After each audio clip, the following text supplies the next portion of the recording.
नमस्कार, देश न्यूज में आपका स्वागत है और मैं हूं आपके साथ स्नेहा और आप देख रहे हैं हमारा खास कार्यक्रम मंथन। मंथन में आज हम फिर से किसानों की बात करेंगे।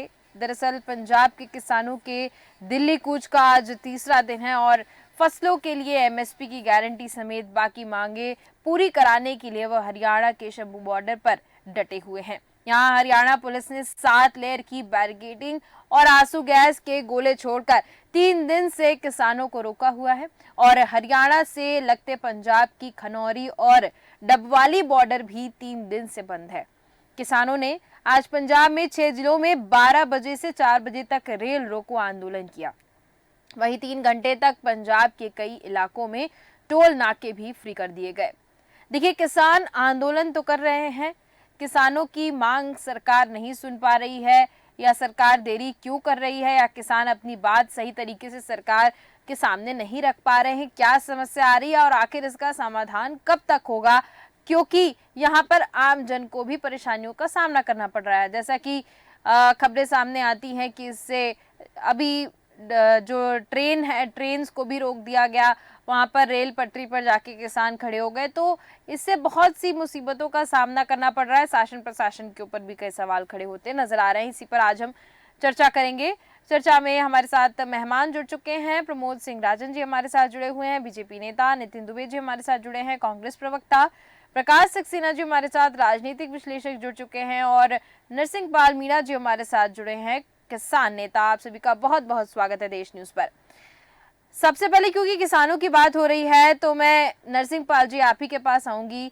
आपसे जानना चाहती हूं कि आखिर जो प्रमुख मांगे हैं उनमें से एमएसपी को देखा जाता है प्रमुख तौर पर, और जो मांगे हैं आखिर पूरी होती क्यों नहीं नजर आ रही हैं? क्या सरकार तक वो सही तरीके से नहीं पहुंच पा रही है कि किसानों को क्या उनकी मांगे हैं, क्या किसानों को लाभ चाहिए, या फिर सरकार टालमटोल करती नजर आ रही है? क्या लगता है आपको? जी, धन्यवाद स्नेहा जी। जी आपने हमको समय दिया किसानों का पक्ष रखने के लिए। जी। और ये कृषि प्रधान देश है। हम्म आप सभी और सभी इस देश की अच्छाई और ऊंचाइयों की कामना करते हैं, हम्म परंतु बड़ा दुर्भाग्य इस देश के किसान का कि उसको परेशान होते होते और इंतजार देखते देखते सदियों गुजर गई। कोई भी सरकार हम ले आए, किसी हम्म को भी अपना बहुमूल्य वोट दे दें, हम्म तो सत्ता की गद्दी पर पहुंचने के बाद उसको चिंता नहीं रहती किसानों की, हम्म और वो अपने किए हुए वादों से मुकर जाते हैं। हम्म। और किसान को तो फिर वही लाठी डंडे और अपनी परेशानी यही झेलनी पड़ती है। जी। इसका जीता जागता उदाहरण आप देख रहे हैं। हम्म 2 वर्ष पहले भी मांग उठाई, हम्म आज भी उठा रहे हैं, और पहले भी सत्ता रही है, किसानों ने भरपूर अपना मांग करते रहे, पर हम्म किसान हित में किसी को कोई चिंता नहीं। किसान भूख मरे, धूप मरे, हम्म जिंदा रहे, हम्म। कहीं रहे, जी। किसान के लिए कोई ठोस नीति इस देश में नहीं बनी। हम्म बड़ा कहने को किसान प्रधान देश है, और हम्म बहुत दुर्भाग्य इस चीज का है कि किसान अपनी उत्पादन के ये उत्पाद के लिए हम्म अपना रेट तय नहीं कर सकता, अपनी दर तय नहीं कर सकता, हम्म जबकि छोटे से छोटा सामान बनाने वाली हम्म कंपनी भी उस पर मैक्सिमम प्राइस हम्म। रिटेल के लिए वो लिखते हैं, जी। अधिकतम खुदरा मूल्य के लिए लिखते हैं। और हम्म किसानों के लिए इतना अधिकार भी नहीं है, लड़ते लड़ते आज उनको काफी लंबा समय हो गया हम्म कि उनको मिनिमम सपोर्ट प्राइस, न्यूनतम समर्थन मूल्य की मांग कर रहे हैं। हम्म उनको न्यूनतम भी देने में सरकारों को बड़ा दुख लग रहा है, उनको बड़ा कष्ट पहुंच रहा है। हम्म पता नहीं कौन सा अभिशाप लगा हुआ है, कौन सा इस किसान ने ऐसा बड़ा दोष किया है कि इतनी मार झेलनी पड़ रही है, सरकारों की इतनी अनदेखी झेलनी पड़ रही है कि इनकी चिंता किसी को है नहीं। हम्म। आप सब वाकिफ हैं इस चीज से। जी। और जब मरता तो क्या नहीं करता, मांगे उठाने के लिए हमारे संविधान में ये हम सबको इजाजत मिलती है कि अपनी मांगों के लिए धरना प्रदर्शन करने के लिए आप उठा सकते हैं मुद्दों को। हम्म उसके साथ साथ अगर ये नीतियां सही बनी हुई होती तो आज किसान को अपना रोना सरकार के दरवाजे पर पहुंचने के लिए नहीं जाना पड़ता, हम्म खुशहाल होता। आप भी खुश, हम भी खुश, किसी को दिक्कत नहीं। ये बड़ा अफसोस का समय है कि हम्म किसान अपने बहुमूल्य समय को, कीमती समय को आपने छोड़कर, अपने खेत को, घर बार को त्याग कर, हम्म अपनी सर्दी में परेशानी को झेलते हुए और आज सड़कों पर निकला हुआ है, सड़कों पर बैठा हुआ है। ये बहुत दुर्भाग्यपूर्ण है। ठीक है, प्रकाश सक्सेना जी, मैं आपके पास आऊंगी। आपसे जानना चाहती हूँ, किसानों का जो आंदोलन हो रहा है उसको लेकर आप क्या कहेंगे? जो उनकी मांगे हैं एमएसपी पर, जैसे हमेशा बात होती नजर आ रही है, तो आखिर एमएसपी पर किसान डटे हुए हैं और सरकार एमएसपी को लेकर थोड़ी सी कंफ्यूज नजर आ रही है, नहीं लागू कर पा रही है। क्या मुसीबत हो सकती है एमएसपी लागू करने से? सरकार आखिर इतनी जल्दी डिसीजन क्यों नहीं ले पा रही है? देखिए, सरकार अपनी जिद पर अड़ी हुई है और वो उस दिशा में थोड़ी पहल भी नहीं कर रही, कुछ तो राहत मिले किसानों को। यदि पिछली बार यदि ढंग से बातचीत हो जाती, जिस तरह से स्वागत किया जा रहा है जी। और ये सिर्फ किसानों का नहीं, आप छात्रों का है, जितने भी आप आंदोलन देखें जो अपनी उचित मांगे लेकर आए हैं, तो ऐसा लगता है कि सरकार जिद पर अड़ी हुई है जी। वो सुनना नहीं चाह रही है। उसे सहज सरल बनना चाहिए, आपके देश के नागरिक हैं, उनसे बातचीत करना चाहिए। अब मैं इनकी मांग पे यदि आऊं मैं, तो हमें ये समझना पड़ेगा कि हमारे देश की अर्थव्यवस्था के जो मॉडल हैं जी। अभी क्या है, प्रो कारपोरेट चल रहा है। आज जो सुप्रीम कोर्ट की 5 जजों की पीठ ने जो इलेक्टोरल बॉन्ड पे डिसीजन दिया है, उन्हें उसे असंवैधानिक बताया है। अभी इसमें नाम सामने आएंगे तो इन चीजों की पोल आपके सामने खुलेगी कि ये दिशा क्यों अपनाई जा रही है। जबकि जब हम देश आजाद हुआ था तब हमारे सामने इस देश को खड़ा करने की समस्या, मतलब एक चुनौती थी। तो नेहरू जी ने किस चीज को डेवलप किया? उन्होंने सबसे पहले डैम बनाए कि ये एग्रीकल्चर ग्रोथ आए, हमारी सिंचित भूमि बढ़े, किसान संपन्न हो धीरे धीरे। कारण क्या है कि हमारी अर्थव्यवस्था की रीढ़ है किसान। हम लोग बचपन से देखते हैं, जब पंचांग देखते थे कि इस बार किसान रोएगा या व्यापारी रोएगा। जब अर्थव्यवस्था एक दूसरे से जुड़ी हुई, जब किसान खुश होता है, उसकी फसल अच्छी होती है, तो बाजार में जाता है, दुकानदारों से सामान खरीदता है। वो ऐसा वर्ग है जो खर्च करता है। जब वो खर्च करता है तो दूसरे व्यवसायों को लिक्विडिटी मिलती है, पैसा वहां पर दौड़ता है। सारे जो व्यापार है वो उससे पनपते हैं, तो उससे हर वर्ग खुश होता है। अभी आप देखें, अभी कोरोना काल में भी देखें, कारपोरेट सेक्टर को सारी छूट दी, उसको टैक्स में भी रिबेट दी, उसको राइट ऑफ भी किए उसके लोन, पर निम्न वर्ग को कोई राहत नहीं दी, जिससे अर्थव्यवस्था, आप निम्न वर्ग के व्यापारियों से मिलेंगे तो परेशान हैं, उनके बहुत मुश्किल हालात हैं। उसका कारण है कि इस रीढ़ पे काम नहीं किया जा रहा है। अब आप देखें कि जो यदि कारपोरेट सेक्टर या व्यवसायी जगत को हम देखें, वो क्यों परेशान है? क्योंकि मार्केट में डिमांड नहीं क्रिएट हो रही है। डिमांड कैसे क्रिएट होगी? एक आम ग्राहक की जेब में जब पैसा आएगा, जब उसकी क्रय शक्ति बढ़ेगी तो बाजार जाएगा, खरीदेगा सामान। तो उससे छोटे व्यापारी से लेकर बड़े व्यापारी तक एक चेन अर्थव्यवस्था की बनती है। तो हमें, सरकार को ये समझना होगा, किसान हमारी अर्थव्यवस्था का जो इंजन है, एक बहुत बड़ा इंजन है। उसको मिनिमम से ज्यादा, जैसा आपने कहा मीणा जी ने, कि जब हर वस्तुओं के मिनिमम प्राइस आपने तय कर रखे हैं, तो किसानों के तय करने में क्या, आपको सारी फसल सरकार को नहीं खरीदना है, पर मार्केट में ये बाध्यता हो कि इससे कम प्राइस पे ना खरीदा जाए। उसमें सरकार को क्या दिक्कत है? सरकार भी जो क्रय करेगी वो या तो योजनाओं में देगी या वो भी आगे बेचेगी, तो उसको बहुत पैसा उस पर फंसना नहीं है। तो इसलिए इस पे विचार करना चाहिए, हट धर्मिता छोड़ना चाहिए सरकार को।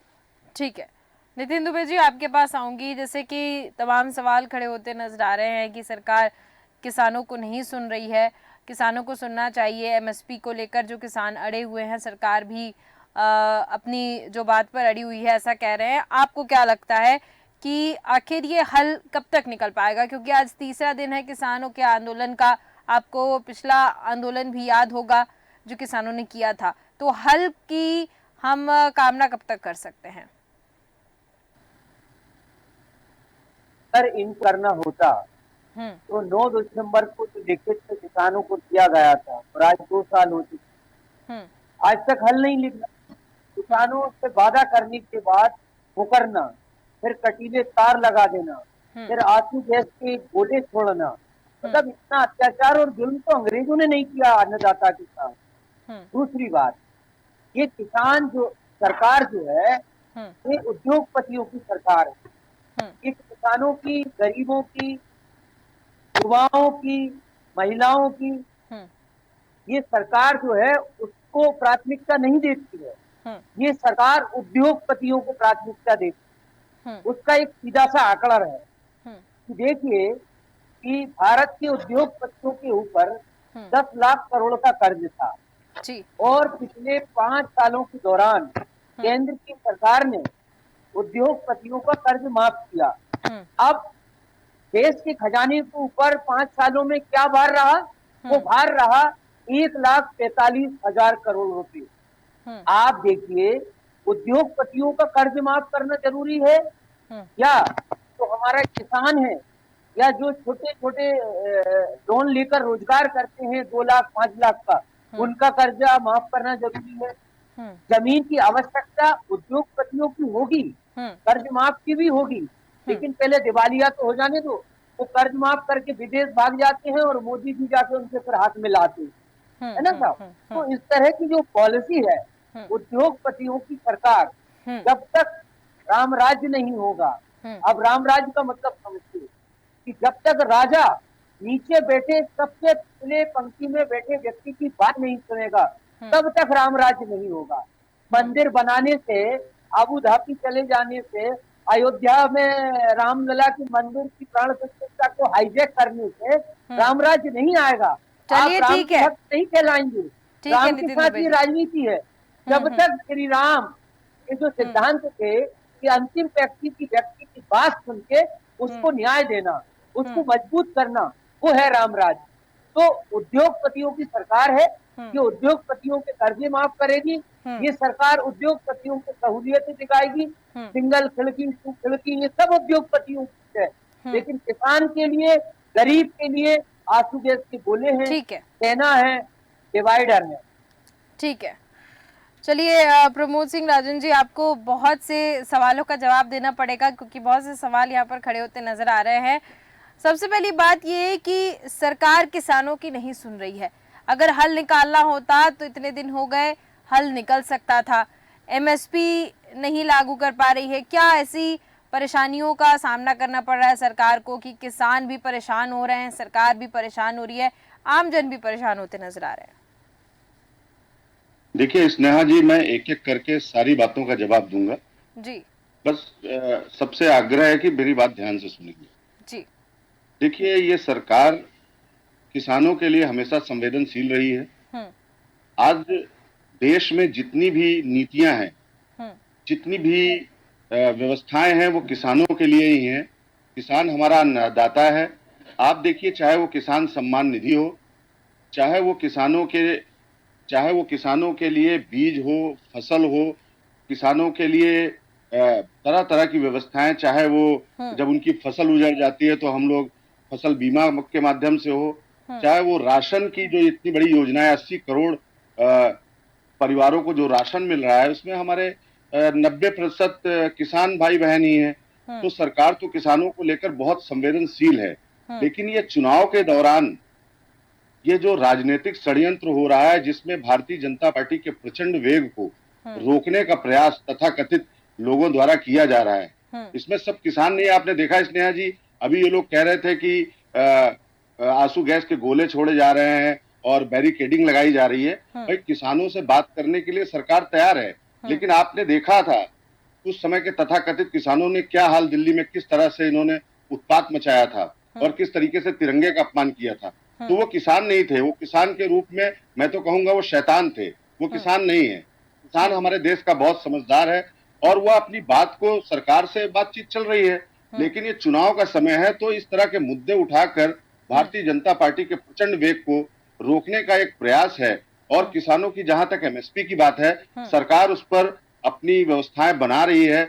निश्चित तौर पर सरकार किसानों के साथ खड़ी है और किसानों को जितनी भी आवश्यकताएं सरकार से होंगी वो देने का पूरा प्रयास कर रही है। आप देख रही हैं अभी स्नेहा जी, प्रधानमंत्री कुसुम योजना के तहत 20,000 से, उत्तर प्रदेश में 20,000 से अधिक किसानों को हम लोग सोलर पंप के माध्यम से उनकी खेती के लिए जल व्यवस्थित कराने का प्रयास कर रहे हैं। किसानों का, चाहे वो बिजली का बिल माफ करने की बात हो, चाहे वो किसानों का, उत्तर प्रदेश में सरकार ने 36,000 किसानों का ऋण माफी की बात हो, तो ये सब किसानों के लिए ही योजनाएं हैं और किसान के लिए सरकार बहुत संवेदनशील है।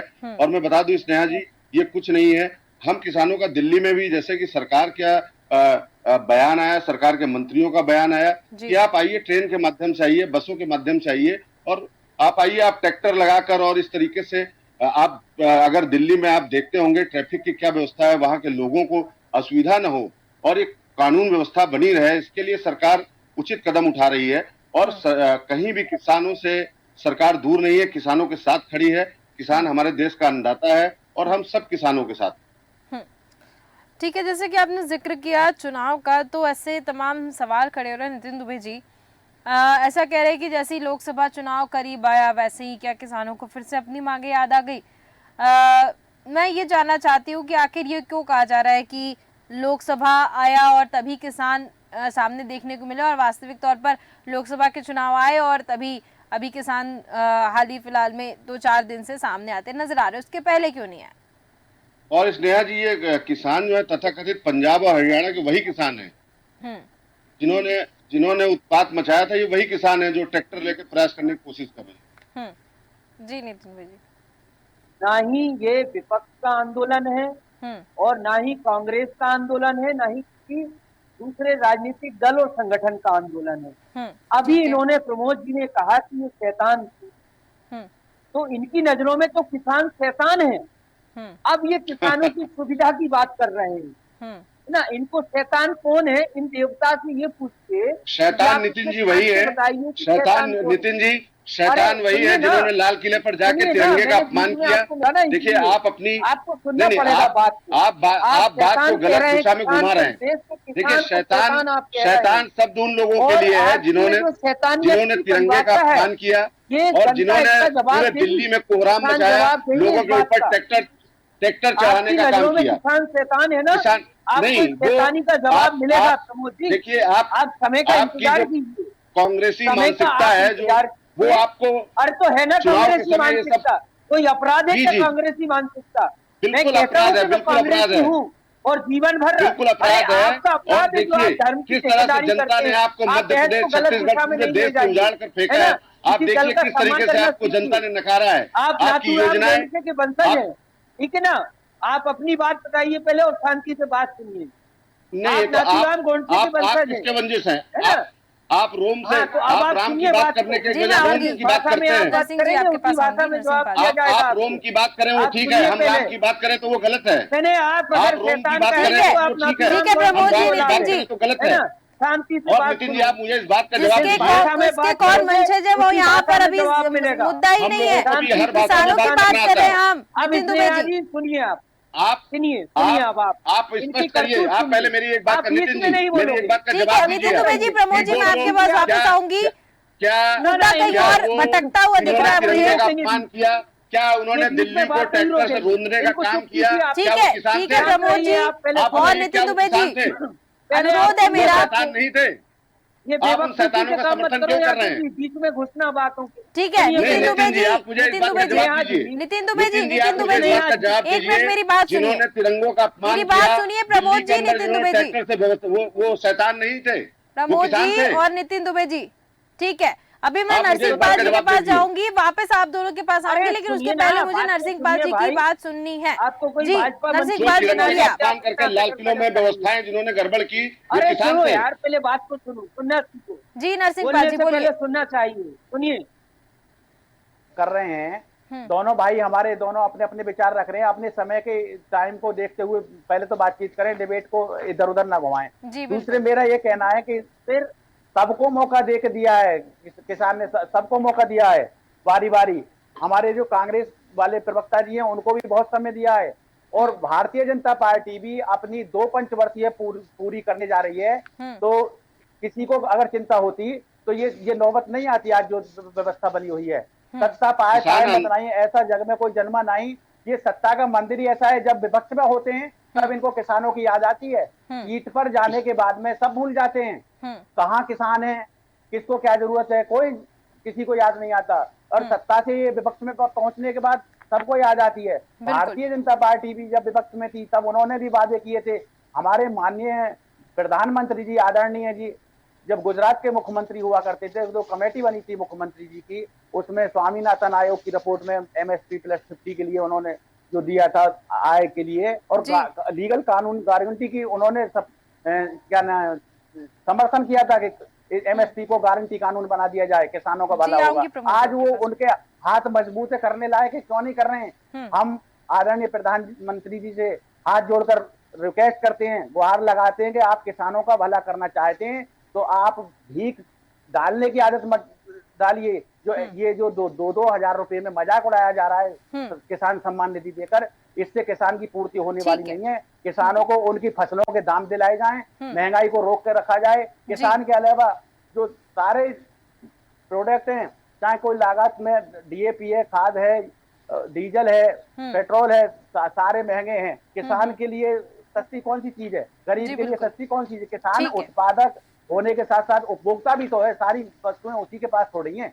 तो अगर इनको वास्तव में ही किसान का भला करना है और वास्तव में किसान का सम्मान रखना है, तो आप अभी अभी 2 महान मूर्तियों को, आपने पूर्व प्रधानमंत्री चौधरी चरण सिंह जी को भारत रत्न की घोषणा की है। आप चुनाव के रास्ते पर नहीं जा रहे तो और किस रास्ते में जाए? हमें कोई दिक्कत नहीं है। आप MS स्वामीनाथन जी को आपने भारत रत्न को सम्मानित करने की बात कही है। यदि आप उनका वास्तविक सम्मान करते हैं और इस देश के गरीब से गरीब किसान का सम्मान करना चाहते हैं, तो आप उनकी रिपोर्ट को लगाइए ना, उनको सम्मान तो मिल जाएगा। MSP की गारंटी कानून कराइए। बिल्कुल ठीक है।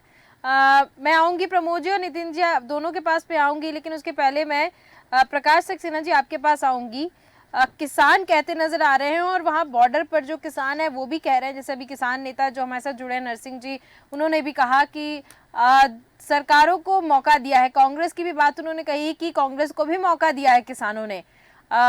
उन्होंने स्वामीनाथन आयोग की रिपोर्ट का जिक्र किया और उस वक्त की बात बताई, और किसान भी वो कह रहे हैं कि हम किसी भी पार्टी के पक्ष से नहीं बोल रहे हैं, हमने दोनों पार्टियों को मौका देके देख लिया, लेकिन किसी ने भी किसान की नहीं सुनी है। नहीं, इसमें सच्चाई है, किसान किसी पार्टी के नहीं है। और अभी मैं प्रमोद जी से पहले भी डिबेट में बैठा हूँ, वो ऐसे कड़वे शब्द उपयोग में लाते नहीं थे जो अभी किसानों के लिए बुलाए हैं। वो जो किसान जो पिछली बार आंदोलन में थे, वो तो इस बार मेरे ख्याल से वो है नहीं, अलग मोर्चे के नाम से आंदोलन चालू हुआ। और उनमें से आपने भारत रत्न अवार्ड भी दे दिया, एक वो आपके खेमे में चले गए हैं। तो ये कहना कि ये वही वाले किसान हैं, वो उस समय वो भाजपा से जुड़े हुए वर्ग भी एक था, और उनकी जब वो घटना घटी थी तो आंदोलन किसानों ने अपना पक्ष रखा था कि ये हम लोग नहीं थे, हमें रास्ते से भटका दिया गया था। तो ये सत्ता और इनके खेल उसमें मैं पढ़ना नहीं चाहूँगा। मैं ये कहना चाह रहा हूँ कि किसान आतंकी नहीं है। आप लोग बार बार पिछली बार भी यही गलतियां की थी, उनको अलग अलग नामों से आप उनको अपने देश का नागरिक बन के पिछली बार ढंग से बात की होती तो ये आंदोलन की जरूरत नहीं होती।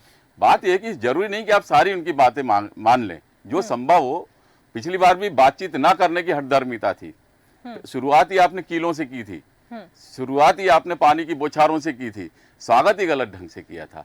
राजा प्रधानमंत्री जी, सत्ता और नागरिकों के बीच में संवाद होना चाहिए, वो संवाद नहीं दिखाई दे। कुल मिलाकर 10 तो सरकार ने मान ली है, कुछ 3 मांगे बची हैं किसानों। नहीं, अब जो मुख्य मांगे जो उनकी MSP को लेकर है जी हाँ, और मुझे नहीं लगता कि इसमें कोई दिक्कत होना चाहिए MSP में। उसके अलावा भी है, जैसे मनरेगा।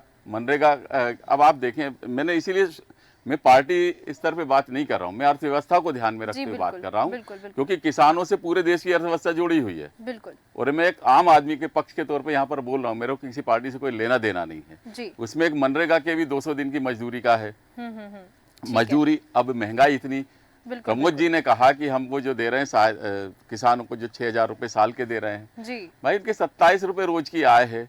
आप 17 रुपए देकर उनको धनाढ्य नहीं बना दे रहे हैं, उनको आय नहीं बढ़ा दे रहे हैं। उनको भी एक सिक्योरिटी चाहिए।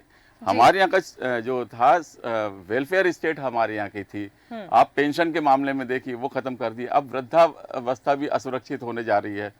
तो मेरा मतलब ये है कि आपने 6,000 रुपए दिए, पर इधर डीजल में टैक्स इतना बढ़ा दिया, लागत बढ़ा दी, फर्टिलाइजर में लागत बढ़ा दी, बाकी चीजों में लागत बढ़ा दी। आप यदि लागत नहीं बढ़ाते तो वो राहत भरी चीज होती, राहत एक विशेष राहत होती।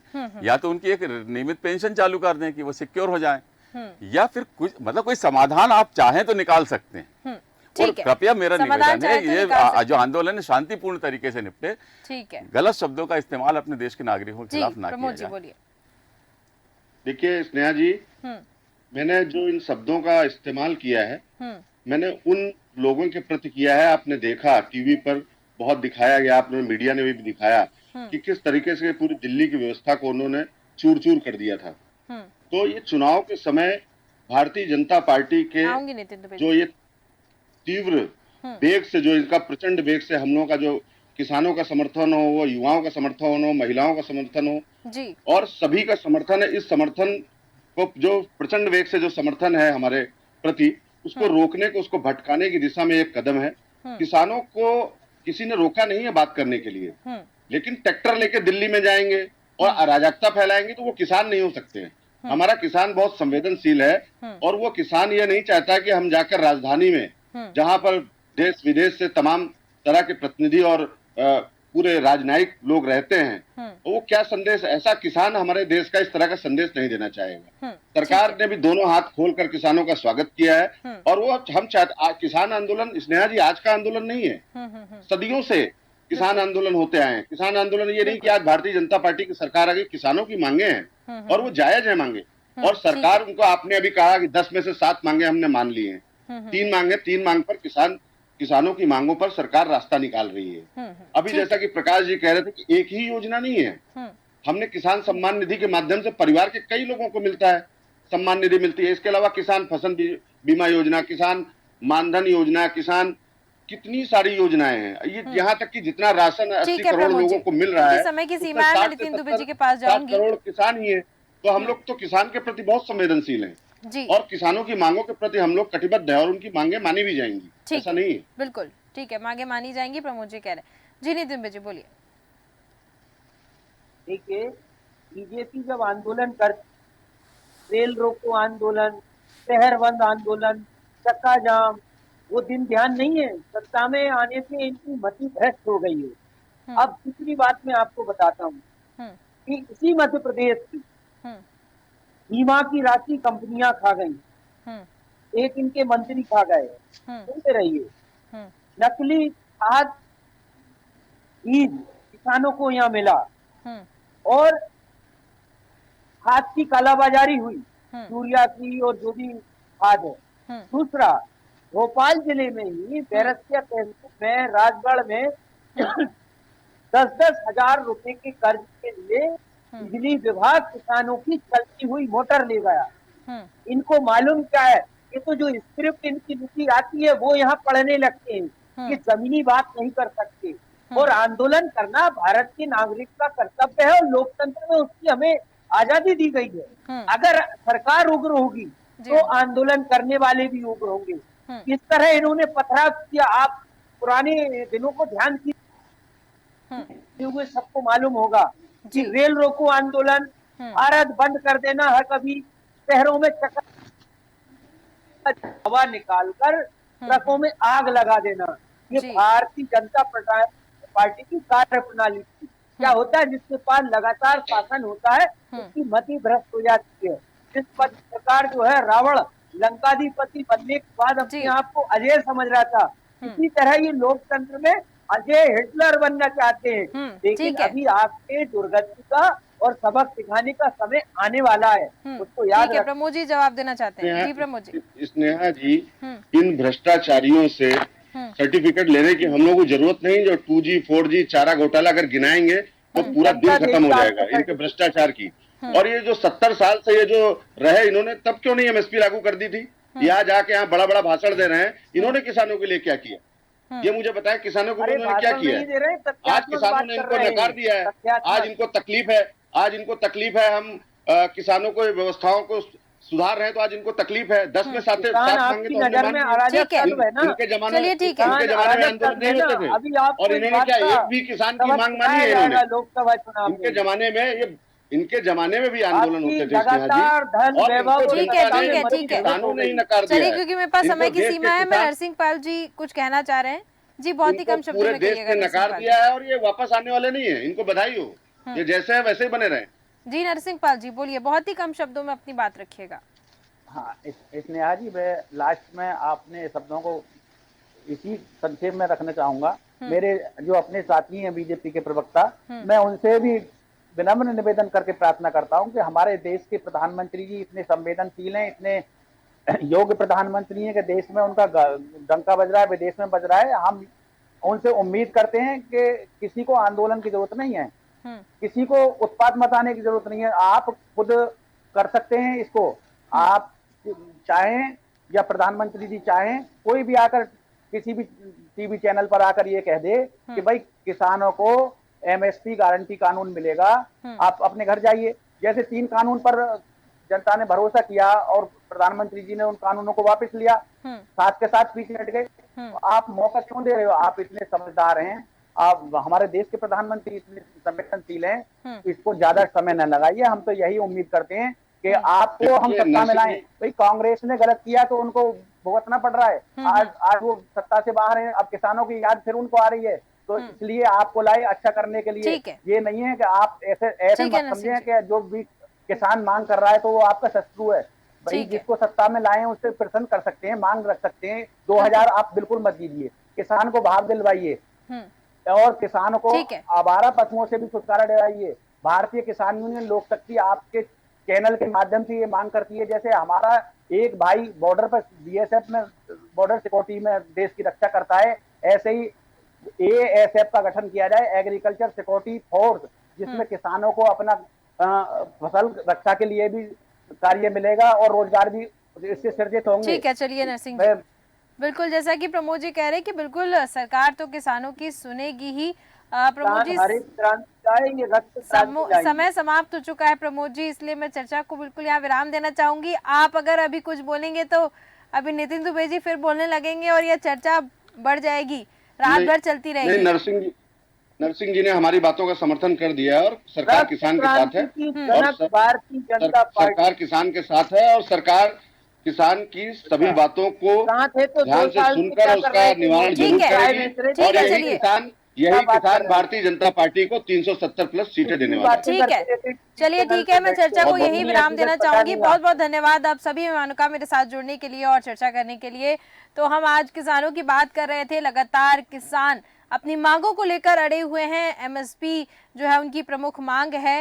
हालांकि केंद्र की तरफ से कहा गया है कि मीटिंग होगी और किसान और सरकार के बीच में बातचीत होने वाली है और अब ये देखना होगा कि कैसे हल निकलेगा, कैसे किसान संतुष्ट नजर आएंगे और उनकी मांगे कब पूरी होंगी, ये देखने वाली बात होगी। तो फिलहाल के हमारे इस खास कार्यक्रम में सिर्फ इतना ही। देखते रहिए देश न्यूज। नमस्कार।